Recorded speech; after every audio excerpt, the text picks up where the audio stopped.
والصلاة والسلام على سيد الأنبياء والمرسلين وعلى آله وأهل بيته الطيبين والطاهرين والمعصومين الأجمعين وخصوصا على سيدنا غوث الأعظم أمين المكين. أعوذ بالله من الشيطان الرجيم. بسم الله الرحمن الرحيم. وفديناه بذبح عظيم. صدق الله العلي العظيم وصدق رسوله النبي الحبيب الكريم. وقال تعالى في شان حبيبه مخبرا وآمرا إن الله وملائكته يصلون على النبي يا أيها الذين آمنوا صلوا عليه وسلموا تسليما. اللهم صل على مولانا محمد وعلى آل سيدنا.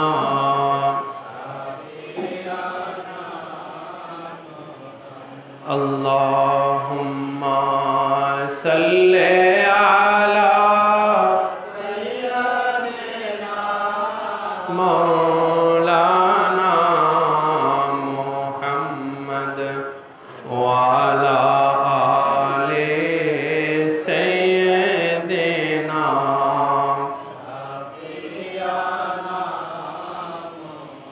معزز حاضرین اکرام و سامعین اعظام، عاشقان مصطفیٰ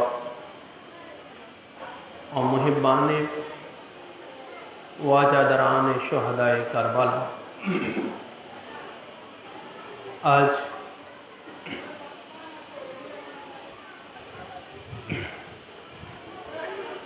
চোদ্দশো 46তম হিজরি চৌঠা মুহররমুল হারাম,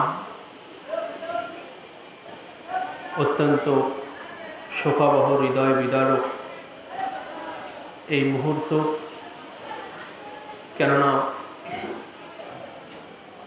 61 হিজরির এমনই মুহূর্তে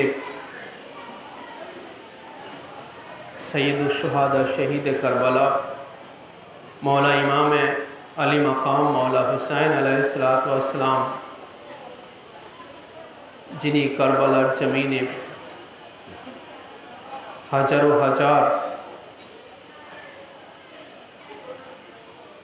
দুশ্মনের রসুল, দুশ্মনে আহলে বায়ত, যারা নামধারী মুসলিম বেশধারী মুসলমানেরা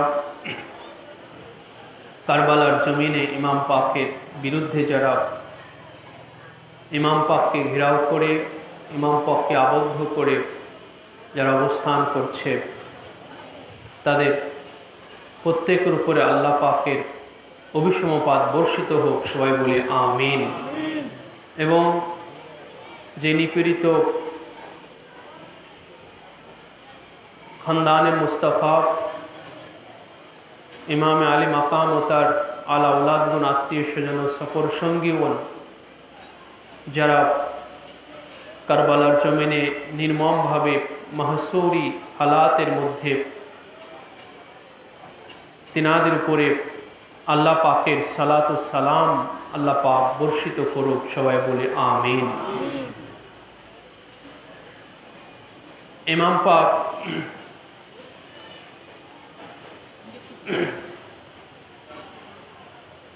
কারবালার জমিনে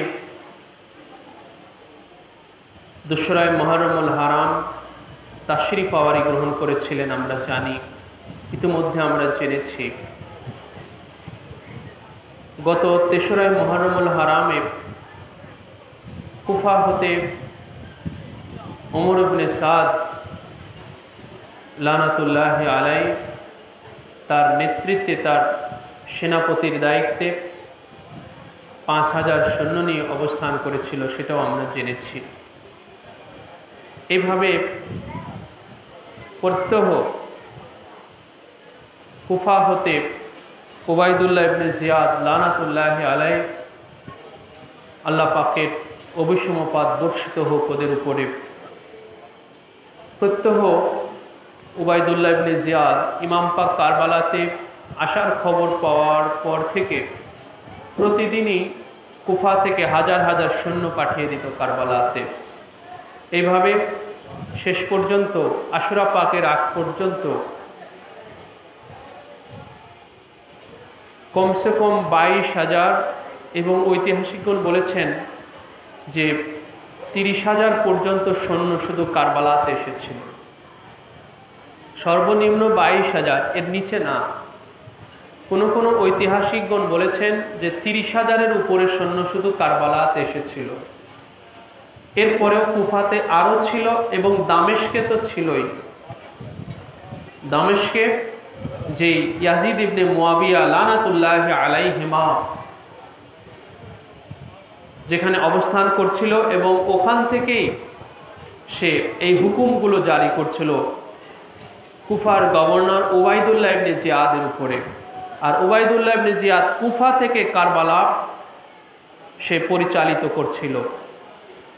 কুফাতে উবাইদুল্লাহ ইবনে জিয়াদ প্রতিদিন কুফাবাসীদেরকে ডেকে সমাবেশ করত, সমাবেশ করে এবং ইমাম পাক কারবালাতে আসা মাত্রই কুফার যেই আপনার রাষ্ট্রীয় যেই কোষাগার ছিল, রাষ্ট্রীয় কোষাগার অর্থাৎ রাষ্ট্রীয় যে ধনভাণ্ডার, সেই রাষ্ট্রীয় ধনভাণ্ডারের একদম দরজা খুলে দেওয়া হয়েছিল, সবার জন্য উন্মুক্ত করে দেওয়া হয়েছিল। যে যত পারে এখান থেকে সম্পদ মাল নিয়ে নিবে, কিন্তু এর বিনিময়ে ইমাম হুসাইনের বিরুদ্ধে কারবালায় গিয়ে তলোয়ার ধরতে হবে। বলুন নাউজুবিল্লাহ মিন জালিক। যেই কাজটা ইতিহাস পর্যালোচনা করলে দেখা যায় মুয়াবিয়া এই কাজটা করেছিল।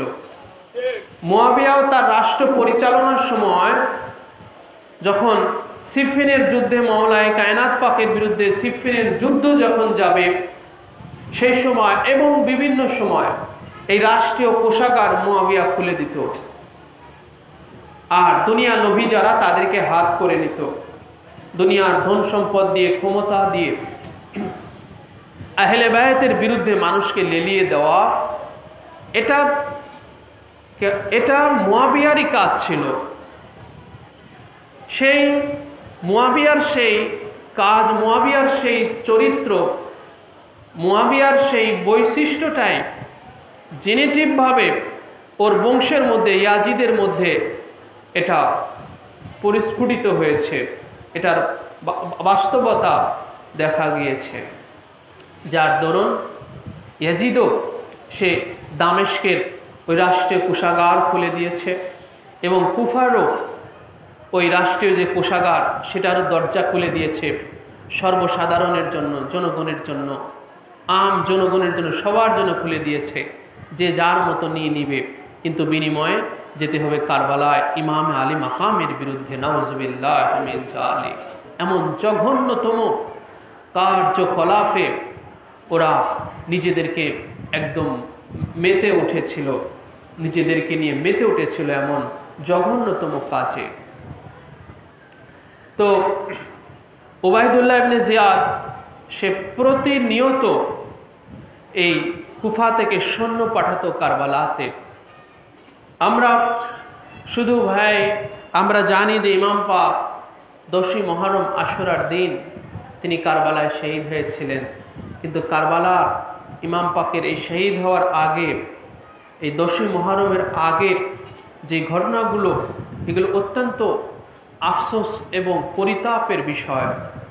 এগুলো অত্যন্ত হৃদয় বিদারক যে এই নামধারী মুসলমানেরা সাধারণ এই দুনিয়ার লোভে কিভাবে আহলে বায়াতের বিরুদ্ধে তারা কিভাবে ছুটে গিয়েছিল খানদান পাকের বিরুদ্ধে, কিভাবে যে ওরা হাঁপিয়ে উঠেছিল। ইমাম পাক কারবালাতে দাঁড়িয়ে একটা কথা বলেছিলেন যে ওরা আমাকে শহীদ না করা পর্যন্ত, আমাকে কতল না করা পর্যন্ত ওরা দম ফেলতে পারবে না। ওদের মধ্যে একটা অস্থিরতা কাজ করতেছে। ওই ইয়াজিদ থেকে শুরু করে ইয়াজিদের যত অনুসারী আছে, ওবায়দুল্লাহ ইবনে জিয়াদ, ওমর ইবনে সাদ, আপনার শিমার ইবনে জুলজাওশান, এইভাবে যত নামধারী মুসলমানের আজকে ইয়াজিদের দাসত্ব স্বীকার করে খানদান পাকের বিরুদ্ধে যারা অবস্থান করতেছে, এদের মধ্যে সবসময় একটা অস্থিরতা কাজ করতেছে। এরা হাঁপিয়ে উঠেছে যে হুসাইনকে শহীদ না করা পর্যন্ত ওরা ক্ষান্ত হবে না। ইমাম পাককে শহীদ করার পরে ওরা দম নিবে, ওরা সুস্থভাবে নিঃশ্বাস নিবে ইমাম পাককে শহীদ করার পরে। এটা ইমাম পাক খুব ভালোভাবে এটা তিনি উপলব্ধি করতে পেরেছিলেন এবং দেখতে পেয়েছিলেন যে ওরা কতটা হাঁপাচ্ছে ইমাম পাককে কতল না করা পর্যন্ত, ওরা কতটা অস্থিরতার মধ্যে আছে, পেরেশানির মধ্যে আছে। এই জন্য ওবায়দুল্লাহ ইবনে জিয়াদ প্রতিনিয়ত কুফা থেকে সে কারবালাতে হাজারো হাজার সৈন্য পাঠাতো। আজকে 4 মুহররম ইতিহাসের কিতাবে আসছে যে এই 4 মুহররমেই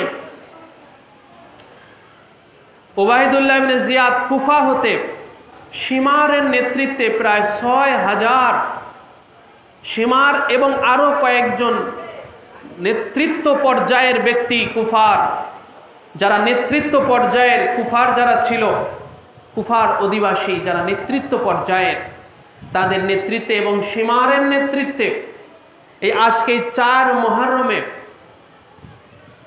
কারবালাতে প্রায় 6000 সৈন্য পাঠানো হয়েছিল। শিমার যথাসম্ভবে আজকে 4 মুহররমেই সে কারবালাতে সে অবস্থান গ্রহণ করে 6000 সৈন্য নিয়ে। তো যখন 100 জন নয়, এমন একটা কাফেলা ইমাম আলী মাকাম মওলা হুসাইন আলাইহিসসালাম পাকের, যেখানে যে কাফেলাতে বয়স্ক ব্যক্তিবর্গরা রয়েছেন, খানদান পাকের ঘরের মেয়েরা রয়েছেন, খাদেমাগণ রয়েছেন, নারীরা রয়েছেন এবং দুগ্ধপোষ্য শিশুসহ মাসুম বাচ্চাগণ রয়েছেন। ইমামে আলী মাকামের লাডলি শাহজাদি পাক, ওনার ছোট শাহজাদি পাক আছেন, হযরতে জাইনাব সালামুল্লাহ আলাইহা, ওনার ছোট 2 শাহজাদা পাক আছেন। এইভাবে বেশ কিছু শিশু বাচ্চাগণ রয়েছেন ইমাম পাকের এই কাফেলাতে। আর সেই কাফেলাকে যদি প্রতিনিয়ত হাজার হাজার সৈন্য এসে ঘেরাও করে, তাহলে সেই দৃশ্যটা কেমন ছিল ভাই? সেই দৃশ্যটা কতটা নির্মম ছিল, কতটা কঠিন ছিল। রাসূলুল্লাহ সাল্লাল্লাহু আলাইহি ওয়া সাল্লাম পাক, জিনার পাক জবানে ইরশাদ ফরমিয়েছেন যে ইন্নাল্লাহা যাওয়ালিয়াল আরদা ফারাইতু মাশারিকাহা ওয়া মাগারিবাহা। আল্লাহ পাক এই জমিনটাকে এত ছোট আমার কাছে আল্লাহ পাক করে দিয়েছেন, এত ক্ষুদ্রাকৃতি আমার কাছে আল্লাহ পাক করে দিয়েছেন। দুনিয়াটা আমার কাছে এত ছোট যে ফারাইতু মাশারিকাহা ওয়া মাগারিবাহা, আমি এর পূর্ব পশ্চিম এবং এর উত্তর দক্ষিণ, রাসূলুল্লাহ বলেন আমি এক নজরে সব কিছু আমি দেখে নিতে পারি। ফারাইতু মাশারিকাহা ওয়া মাগারিবাহা, পূর্ব পশ্চিম আমি সব কিছু দেখতে পাই। তো রাসূলুল্লাহ ভাই, আজ ইমামে আলী মাকাম যখন কারবালায় আজ 61 হিজরিতে আজ ইমাম পাক যখন কারবালায় সেই রাসূলুল্লাহর হাজার হাজার নামধারী উম্মত, হাজারো হাজার নামধারী উম্মতের মাঝে সশস্ত্র ইমাম পাকের যেই অস্ত্রগুলো, যেই তলোয়ার, তীর তলোয়ারগুলো আজ ইমাম পাকের বিরুদ্ধে ধারণ করে আছে রাসূলুল্লাহর যেই উম্মতগণ, আজ রাসূলুল্লাহ সাল্লাল্লাহু আলাইহি ওয়াসাল্লাম পাক কারবালার এই দৃশ্যটা দেখেন কিনা ভাই? রাসূলুল্লাহ কি রওজা মুবারকে দুনিয়া কি দেখতে পান না? দুনিয়া রাসূলুল্লাহ ওনার পাক জবানের ইরশাদ ফরমালেন যে ফারাইতু মাশারিকাহা ওয়া মাগারিবাহা, আমি এর পূর্ব পশ্চিমের সব দেখতে পাই, জল এবং স্থল সব রাসূলুল্লাহ চোখের সামনে, রাসূলুল্লাহর দৃষ্টি, সব দৃষ্টির মধ্যে, হুজুরের দৃষ্টির মধ্যে। তো রাসূলুল্লাহ সাল্লাল্লাহু আলাইহি ওয়াসাল্লাম পাক তিনি 11 হিজরিতে বিসালে হক গ্রহণ করেছিলেন, 11তম হিজরিতে। আজ 61 হিজরিতে ইমাম পাক কারবালায় ইমাম পাকের আজ এই অবস্থা। 50 বছর অতিবাহিত হয়েছে, 50 বছর অতিবাহিত হয়েছে। তো রাসূলুল্লাহ সাল্লাল্লাহু আলাইহি ওয়াসাল্লাম 50 বছর আগে তিনি পর্দা নিয়েছেন, তিনি বিসালে হক গ্রহণ করেছেন। রাসূলুল্লাহ 50 বছর আগেও হুজুরে পাক যেইভাবে দেখতেন পূর্ব পশ্চিমে সব, 50 বছর পরে বিসালে হকের পরে রাসূলুল্লাহ দেখেন কি দেখেন না? আরো বেশি দেখেন, দেখার পাওয়ার আরো বেড়ে যায়। নবী রাসূলদের পর্দা নেওয়ার পরে জেনে রাখবেন, এটা কোরআন পাকের বাণী, আল্লাহ পাকের পাক জবানের বাণী। আল্লাহ পাকরা পাক জবানের ইরশাদ ফরমিয়েছেন যে আল্লাহ পাকের খাস বান্দাগণের এই রুহের উপরে, রুহুগুলোর উপরে আল্লাহ পাক এমন বিশেষত্ব দান করেন, এমন বিশেষত্ব আল্লাহ পাক দান করেন তার খাস বান্দাদের রুহুগুলোর উপরে। আর তাফসিরের মধ্যে আসছে যে আল্লাহ পাকের যেই খাস বান্দাদের রুহুদের উপর, রুহুগুলোর উপরে আল্লাহ তার বিশেষ তাত্ত্বিকতা আল্লাহ পাক নাজিল করেন, অবতীর্ণ করেন। এই রুহুগুলোই হলো নবী, রসুল এবং ওলি আল্লাহদের রুহু। এই রুহুগুলো কাদের রুহু? যেই রুহের উপরে আল্লাহ পাক তার বিশেষ তাত্ত্বিকতা নাজিল করেন, বিশেষ সত্য নাজিল করেন আল্লাহ পাক। এই রুহুগুলো হচ্ছে নবী রসুলদের রুহু, এই রুহুগুলো হচ্ছে ওলি আল্লাহদের রুহু। আর রাসূলুল্লাহর খানদানে পাক, রাসূলুল্লাহর আওলাদে পাক, এনারা প্রত্যেকেই আল্লাহ পাকের ওলি আছেন, এনারা প্রত্যেকেই আল্লাহ পাকের ওলি আছেন। মওলাই কায়নাত শেরে খোদা মওলা আলী মুশকিল কুশা, তিনি আল্লাহ পাকের ওলি আছেন। আলিয়ু ওলিউল্লাহ, আলিয়ু ওলিউল্লাহ, আলী হচ্ছেন আল্লাহর ওলি। মওলা আলী থেকে এই যে বেলায়েত অর্থাৎ ওলিত্ব শুরু হয়ে গেল মওলা আলী থেকে। নবুয়ত রাসূলুল্লাহ থেকে খতম হয়ে গেল, মওলা আলী থেকে ওলিত্ব শুরু হয়ে গেল। আলিয়ুন ওলিউল্লাহ, মওলা আলী হচ্ছেন আল্লাহর সেই খাস ওলি। তিনার থেকেই দুনিয়াতে সমস্ত ওলি, মওলা আলী থেকে দুনিয়াতে সমস্ত ওলির পয়দা হয়েছে মওলা আলী হতে। অর্থাৎ দুনিয়াতে যত কিয়ামত তাক যত আল্লাহর ওলি আসবেন, কিয়ামত তাক জেনে রাখবেন, এই যে আপনার মওলাই কায়নাত পাককে যে ফাতেহে বাবে বেলায়েত বলা হয়ে থাকে, বেলায়েতের সম্রাট বলা হয়ে থাকে, শুধু তাই নয়, মওলা আলী থেকে রাসূলুল্লাহর পরে মওলা আলী থেকে কিয়ামত তাক যত আল্লাহর ওলি আসবে, সমস্ত যত আওলাদে রসুল আসবেন দুনিয়াতে, সমস্ত আওলাদে রসুলের আহলে বায়তের পিতা হচ্ছেন, আহলে বায়তের জনক হচ্ছেন মওলা আলী। এবং ওনার থেকেই বেলায়েত, ওনার থেকেই মওলা আলী আলাইহিসসালাতু ওয়াসসালাম থেকে দুনিয়াতে বেলায়েত ছড়িয়েছে। তিনি হচ্ছেন সেই আল্লাহর ওলি। তিনার খানদানে মওলা আলীর বংশে সবাই আল্লাহর ওলি। এবং এছাড়া আর যত ওলি হয়েছেন এই খানদান পাকের তাওয়াজ্জু পেয়ে, মওলা আলীর আওলাদ পাকের তাওয়াজ্জুবে সবাই ওলি হয়েছেন। গৌসে পাকের তাওয়াজ্জুবে চোর কুতুব হয়েছেন, সেই গৌসে পাকই মওলা আলীর বেটা আছেন। মওলা আলী গৌসে পাকের তাওয়াজ্জুবে ডাকাত দলের প্রত্যেকে আল্লাহর এক একজন ওলি হয়েছেন, সেই গৌসে পাকও মওলা আলীর বেটা আছেন। তো মওলা আলী হচ্ছেন সেই সত্তা। তো রাসূলুল্লাহ সাল্লাল্লাহু তাআলা আলাইহি ওয়া আলিহি সাল্লাম পাকের আওলাদ পাক আজকে যখন কারবালার জমিনে রাসূলুল্লাহ সাল্লাল্লাহু আলাইহি ওয়া আলিহি সাল্লাম পাক তিনি হায়াতে পাকে থেকে যেই বাণী পেশ করেছিলেন হুজুর, যে আমি পূর্ব পশ্চিমের সব কিছু আমি দেখতে পাই, আল্লাহ পাক এই দুনিয়াটাকে আমার কাছে এত ছোট করে দিয়েছেন।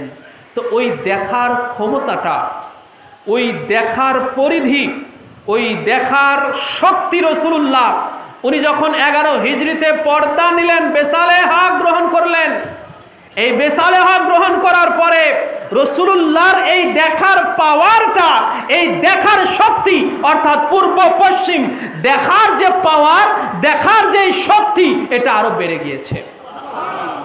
এটাই তাফসীরের মধ্যে মুফাসসিরগণ উল্লেখ করেছেন যে ওলি আল্লাহদের তিনারা বেসালেহা গ্রহণের পরে ওনাদের রুহানি শক্তিটা আরো এত বৃদ্ধি পায় যে রুহানিভাবে ওনারা জমিনের যে কোনো জায়গাতে নবী রসুলদের রুহু, ওলি আল্লাহদের রুহু, ওনারা বেসালেহকের পরে পর্দা নেওয়ার পরে ওনাদের রুহানি শক্তি মানে হায়াতে পাকে থাকা অবস্থায় ওনারা যে কোনো জায়গাতে হাজির হতে পারেন। এর তো হাজারো নজির আছে ওলি আল্লাহদের জীবনে এবং নবী রসুলদের জীবনে, হাজারো দৃষ্টান্ত আছে যেনারা হায়াতে পাকে থেকেই ওনারা যে কোনো জায়গায় হাজির হয়েছেন কিনা বলেন? ওলি আল্লাহদের জীবনী পড়ে দেখেন, ওলি আল্লাহদের জীবনী পড়ে দেখেন, হুজুরে গৌসে পাকের জীবনী পড়ে দেখেন, যিনি একই দিনে 70 মুরিদের বাড়িতে ইফতার করেছেন, ঠিক কিনা বলেন? 70 বাড়ি ভাই ইফতার কি করেছেন? রুহানি ভাবে না জিসমানি ভাবে? শুধু রুহু দিয়ে ইফতার করা যায়? রুহু দিয়ে ইফতার করা যায় বলেন? দেহ লাগবে না? প্রত্যেক মুরিদের বাড়ি দেহটা গেছে না? গৌসে পাকের দেহটা গেছে, একই দেহ 70 জন মুরিদের বাড়িতে চলে গিয়েছে। তাহলে এগুলো কি? এটা তো গৌসে পাক তিনি হায়াতে পাকে থাকা অবস্থায় তিনি এই কারামত পাক দেখিয়েছেন। হুজুর শাহ বাগদাদ পাক তখন তিনি হায়াতে পাকে উনি 40 জন মুরিদের বাড়িতে হাজির হয়ে গেলেন। ওনার দেহ মুবারক একই দেহ 40 জন মুরিদের বাড়িতে, 40 জন মুরিদের বাড়িতেই গৌসে পাক ইফতার করলেন। এবং শুধু তাই নয়, পরের দিন যখন এ নিয়ে দরবার পাকে এ নিয়ে যখন আলোচনা উঠে গেল, 70 জনই বলতেছেন না উনি তো আমার বাড়িতে ইফতার করেছেন। এ নিয়ে যখন একটা জটলা বেঁধে গেল গৌসে পাকের দরবার পাকে, তখন গৌসে পাক সেই জটলাটা ছাড়ালেন কি করে? যে একটা গাছের দিকে সবাইকে তাকাতে বললেন। একটা গাছে কি 70টা পাতা থাকে বলেন? নাকি আরো বেশি থাকে? শত শত হাজার হাজার পাতা থাকে একটা গাছে। গৌসে পাক যখন গাছের দিকে তাকাতে বললেন, তখন সবাই যখন গাছের দিকে তাকালেন, প্রত্যেকটা পাতায় পাতায় গৌসে পাককে দেখতে পেলেন।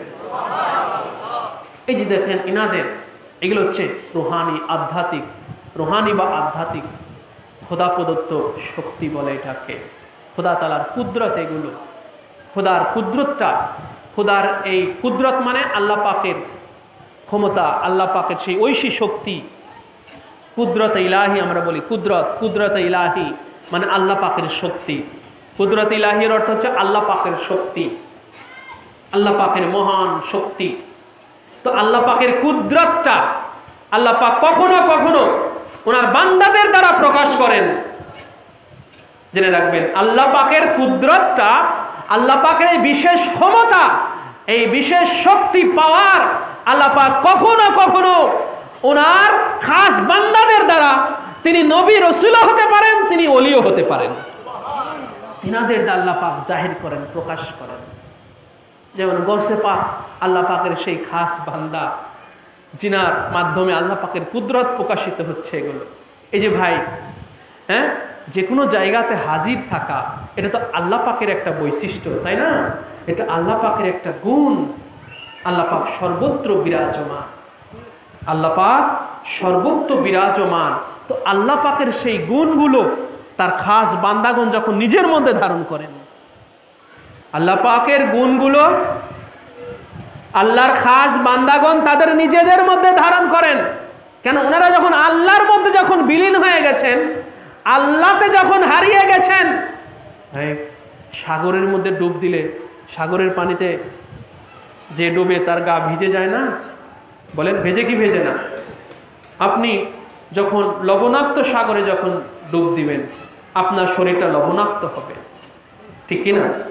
যখন আপনি মধুর মধ্যে ডুব দিবেন, আপনার শরীরটা মিষ্টি হয়ে যাবে, তাই তো নাকি? তো আল্লাহ পাকের ওজুদের মধ্যে, আল্লাহ পাকের জাতের মধ্যে আল্লাহর অলিগণ যখন হারিয়ে যান, অর্থাৎ ফানাফিল্লা, অর্থাৎ বাকাবিল্লা, ফানাফিল্লা, এরপর হচ্ছে বাকাবিল্লা।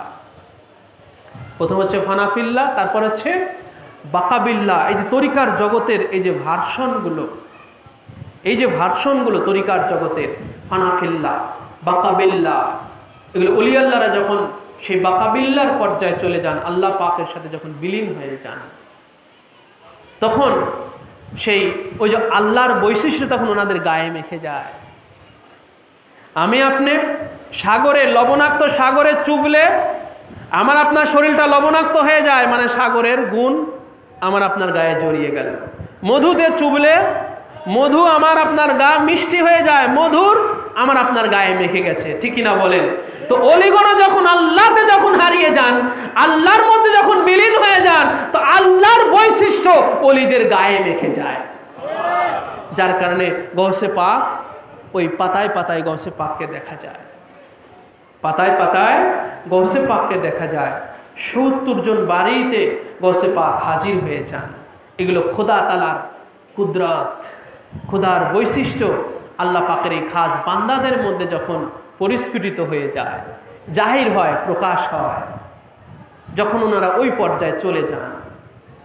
তো রাসূলুল্লাহ সাল্লাল্লাহু আলাইহি ওয়া সাল্লাম পাক, তিনি ওনার পাক জমানো সেই বাণী থেকে যেই কথাগুলো আমাদের থেকে আসলো, হুজুর ने इरशाद फरमाया যে আমি পূর্ব পশ্চিম সব কিছু দেখি। তো হুজুর যখন হায়াতে পাকে থেকে যখন পূর্ব পশ্চিম দেখেন, তো আজ 61 হিজরিতে, অর্থাৎ রসুলে পাকের পর্দা পাক নেওয়ার, বেসালে পাক গ্রহণ করার 50 বছর পরে আমাদের নবী পূর্ব পশ্চিমের পূর্ব পশ্চিম আরো কম দেখে না বেশি দেখে? বলেন কম দেখেন না বেশি দেখে? আজকে কারবালায় যখন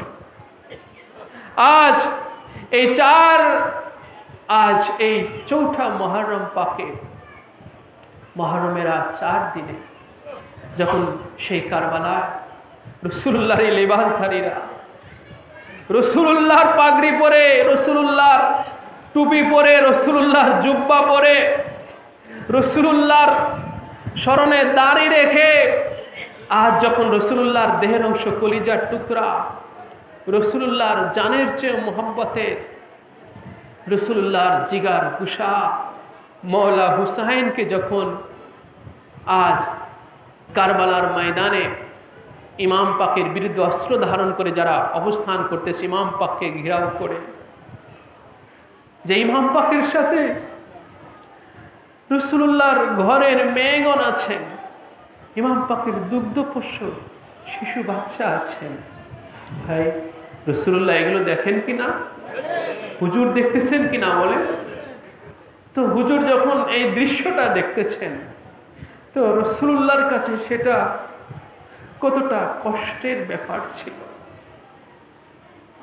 রাসূলুল্লাহর রওজা মুবারকে যেন ওনার দিলটা টুকরা টুকরা হয়ে যাচ্ছে।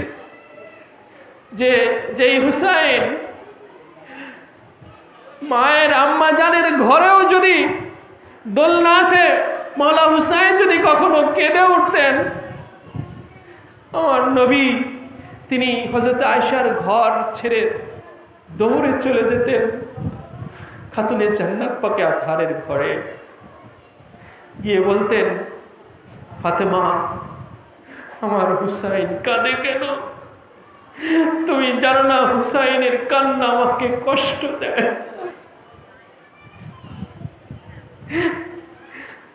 যে হুসাইন মায়ের কোলে কাঁদলে তারপরে রাসূলুল্লাহ কষ্ট পান। হুজুর ওনার পাক জবানের সাথ করেছে যে হুসাইনের কান্না আমাকে কষ্ট দেয়। ফাতেমা, তুমি কি এটা জানো না যে হুসাইনের কান্না আমাকে কষ্ট দেয়?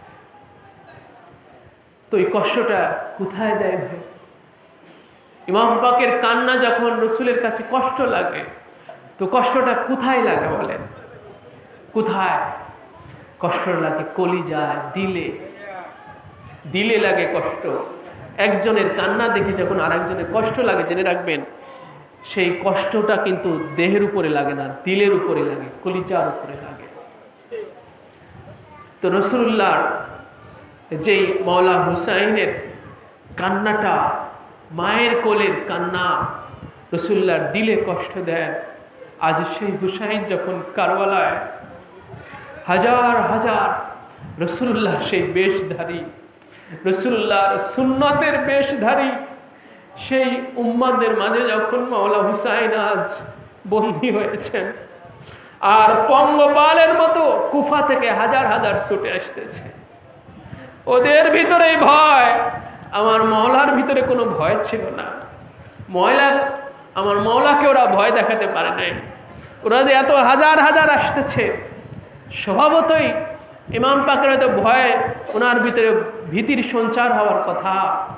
মওলা হুসাইন ছোট ছোট বাচ্চাদের নিয়ে এসেছেন, এত হাজার হাজার অস্ত্রধারী সৈন্যরা এসে ইমাম পাককে ঘেরাও করতেছে। ইমাম পাকেরই তো ভয় পাওয়ার কথা, কিন্তু না, কখনোই না। ইমাম পাকের মধ্যে এক যারা পরিমাণও এই ভয় ছিল না, বরং ভয়টা ওদের মধ্যে ছিল।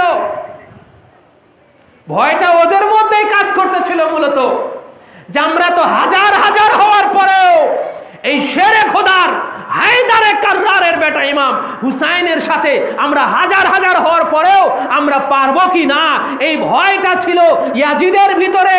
যার কারণে ইয়াজিদ ওই রাষ্ট্রীয় কোষাগার খুলে দিয়েছে আর সমস্ত কুফাবাসীদেরকে খানদান পাকের বিরুদ্ধে লেলিয়ে দিতেছে।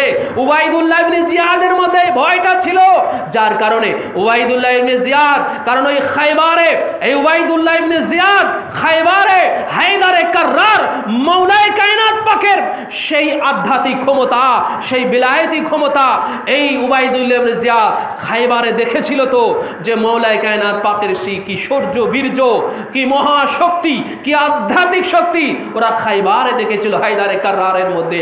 আজ তো সেই হায়দারে কাররারেরই রক্ত ইমাম হুসাইনের মধ্যে, হায়দারে কাররারের সেই আধ্যাত্মিক শক্তি তো মাওলা হুসাইনের মধ্যে। এই তো ভয়টা তো ওদের মধ্যে, যে আমরা হাজার হাজার হওয়ার পরেও, 22,000 হওয়ার পরেও, 30,000 হওয়ার পরেও আমরা মাওলা হুসাইনের সাথে আমরা পারবো কিনা, এই ভয়টা মূলত ওদের মধ্যে ছিল।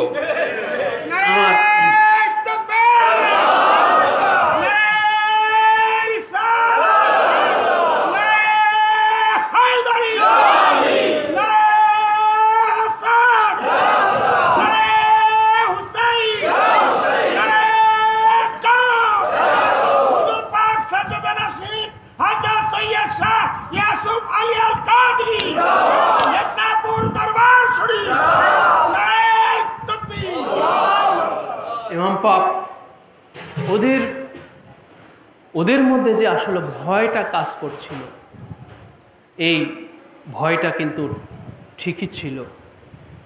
ওদের এই ভয়টা ঠিক ছিল, ওদের ধারণাটা ঠিক ছিল। আসলে যে ধারণাটা, যেটা ভেবে ওরা এই ভয়টা পাচ্ছিল, হ্যাঁ, এই ভয় যদি ওদের মধ্যে না থাকতো তাহলে এত হাজার হাজার কেন পাঠাবে কারবালায়? হুর ইবনে ইয়াজিদ রিয়াহির মাধ্যমে যে 1000 সৈন্য পাঠিয়েছিল, ওটাই তো যথেষ্ট ছিল। 100 জনের জন্য 1000, 100 জনকে, যে 100 জনের মধ্যে তো সবাই আর সৈন্য সামন্ত ছিল না, সবাই তো অস্ত্রধারী ছিল না, নারীরা আছেন, বৃদ্ধরা আছেন, শিশু বাচ্চারা আছেন। 100 জনেরও কম, 1000ই তো যথেষ্ট ছিল, তাই না? কিন্তু ওদের মধ্যে যেই ধারণা, ভাবনাটা ছিল, যেই ভয়টা ছিল, যার কারণে 1000 পাঠিয়েও ওরা মানে হতে পারে নাই, মানসিকভাবে ওরা ফ্রি হতে পারে নাই যে ইমাম হুসাইনকে 1000 দিয়ে বধ করা সম্ভব নয়। যার কারণে 3রা মুহররমে আরো 5000 পাঠালো ওমর বিন সাদের নেতৃত্বে। আবার আজকের এই 4ই মুহররমে আরো 6000 পাঠানো হলো। এরকম প্রত্যহ 4 থেকে 5000 সৈন্য পাঠানো হয়েছে কারবালাতে, কুফা থেকে। প্রত্যহ এইভাবে পাঠানো হয়েছে, একবারে না, ধাপে ধাপে পাঠানো হয়েছে, ধাপে ধাপে। কেন? এই যে পাঠাচ্ছে, তারপরেও মানসিকভাবে ফ্রি হতে পারতেছে না। এদের কি পারা সম্ভব? হুসাইন কি এরা কি হুসাইনের সাথে পারবে? ওই যে সেই হায়দারে কারারের ওই যে ক্ষমতা ওদের দেখা আছে। হ্যাঁ, তো এই জন্য ওদের মধ্যে ভয়টা কাজ করতেছিল।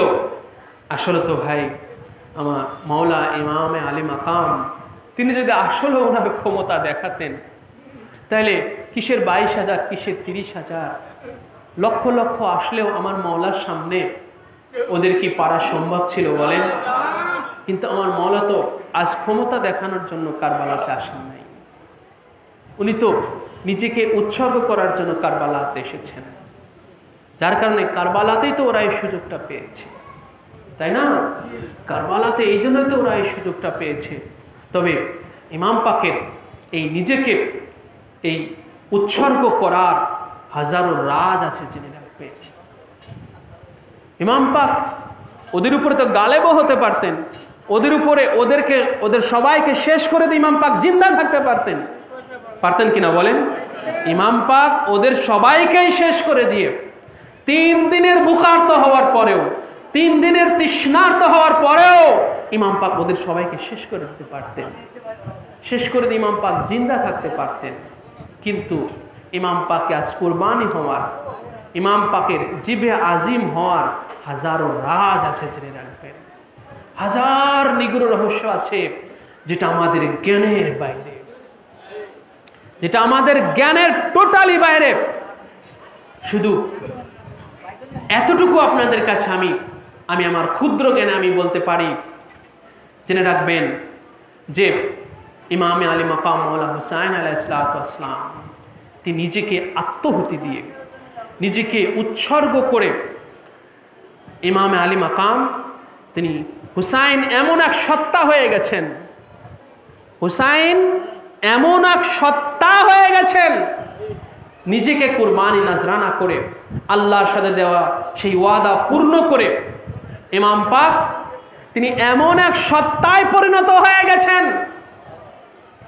যে উনি এমন এক সত্তায় পরিণত হয়ে গেলেন যে যখন উনি জিবে আজিম হয়ে গেলেন, খুদার সাথে সেই ওয়াদা পূর্ণ করে ফেললেন, তখন উনার পর্যায়টা এমন একটা পর্যায়ে চলে গেল, উনার লেভেলটা এমন একটা পর্যায়ে চলে গেল, উনার মাকামটা এমন এক পর্যায়ে চলে গেল যে হুসাইন নাম পাক জপাটাই তার, যে হুসাইন নাম পাক জপলো ইমাম পাকের শাহাদাতকে স্মরণ করে, হুসাইন হুসাইন বলে ইমাম পাকের নাম পাকটা যখন জপনা করলো, তার নাজাতের ফয়সালা হয়ে গেল।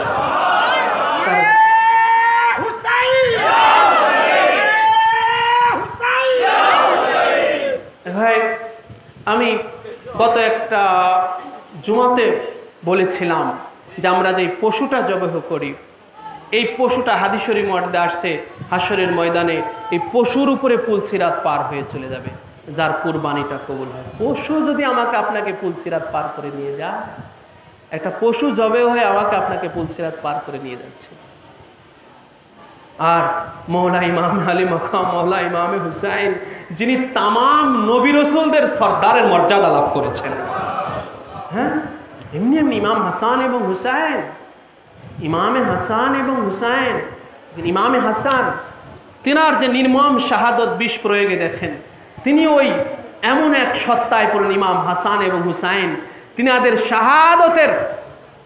শাহাদতের মাধ্যমে ওনারা এমন এক মাকামে চলে গেলেন যে উনাদের ইয়াদ করাটা, উনাদের ধ্যান খেয়াল করাটা মানুষের হেদায়েত, মানুষের নাজাতের ফয়সালা হয়ে গেল। যার কারণে তো আমাদের আকা মাওলা, আমাদের পীর মুর্শিদ যেই কাসিদা পাকখানা পড়া হলো, দেখেন আমি এই যে কথাটা আপনাদের সামনে পেশ করলাম, এটা আমি গুনাহগারের কথা নয়, এটা মূলত এটা আমাদের প্রিয় মুর্শিদ পাক ইমামে আলী মাকামেরই জানশীন, ইমামে আলী মাকামেরই আওলাদ পাক, প্রিয় মুর্শিদ পাকের বাণী, যিনি নওহা পাকের মধ্যে ইরশাদ করে গেছেন এই কথাটা, यादे गमे हुसैन में दिल को फाना करो, मोहब्बते पड़े, यादे गमे हुसैन में दिल को फाना करो, दिल चाहता है जाने भी उन पर फिदा करो, दिल चाहता है जाने भी उन पर फिदा करो, ये गम ओ गम है जिससे गुना माफ़ होता है, ये गम ओ गम है जिससे गुना माफ़ होता है, इस गम में अपने दिल को न क्यों करे फिदा करो, इस गम में अपने न क्यों करे फिदा करो, याद गम हुसैन में दिल को फाना करो, दिल चाहता है जाने भी उन पर फिदा करो, दिल चाहता है जाने भी उन पर फिदा करो।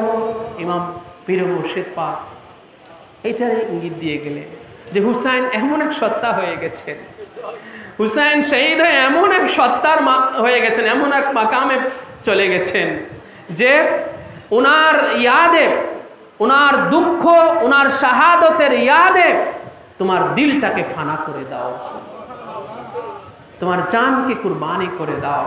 কেন?